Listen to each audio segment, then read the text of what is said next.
Our Serena now goes in the direction you pointed, but we still have a problem with our lucky dip gearbox. It's a bit of a challenge trying to find the right gear at the right time. Now, although this car is over 30 years old, and of course the mechanics seem to come from the Middle Ages, that is no excuse.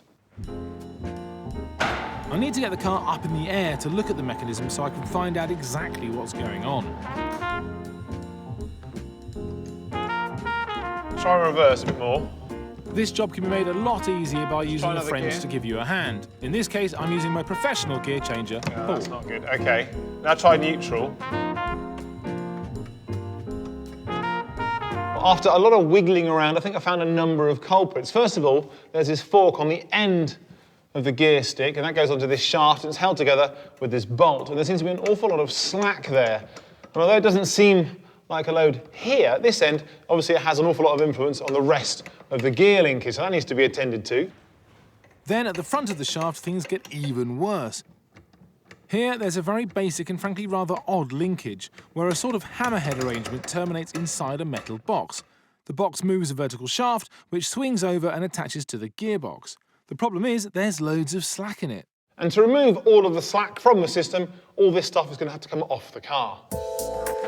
The first thing I need to do is disconnect the gear linkage where it attaches to the gearbox. Well, I've undone the nut and the spacer on this selector arm here, but I now have to try and pull the lever off, but it's actually pressed into position. So if I kind of give it a bit of effort with a lever or whatever, trying to yank it off, I could actually damage the selector inside the gearbox. So rather than do that, I'm going to use a puller that will actually separate those two parts without causing any damage at all. With the gear linkage removed, the shaft can be twisted, the little hammer pops out of its box, and the top linkage is completely free. Then I simply unbolt the rear linkage and the whole assembly can be removed.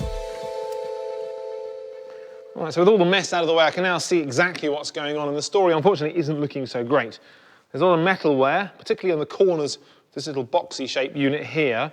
And then if you look on the arm, there's also some corresponding wear there and two kind of flat spots, but also a lot of wear on either end of the hammer as well. And what's been going on when it's actually fitting on the car, it's been spending a lot of time in these two extreme positions. And of course, that's where all this wear has been coming from. But I think that's really because of all this slop. Now, I could replace it with a rose joint, probably one that's slightly smaller than this. But this joint, the whole point, you get loads of movement with no slop whatsoever. But part of the charm of the Serena is its slightly kind of archaic engineering. So it'd be a real shame to get rid of some of the original features with something a bit more slick. So I'm actually going to try and repair what we have. I'm going to use a bit of tube as a sleeve over the hammer to build it up and then file it down. So it becomes an almost perfect fit inside the joint, hopefully without any of the looseness that I could feel before. Now that is looking pretty good. Look at this, ever such a slight bit of play, which of course we're going to need. And let's get it on the car. With a bit of grease for lubrication, the hammer fits tightly back in its box, and that should improve the feel of our gear change.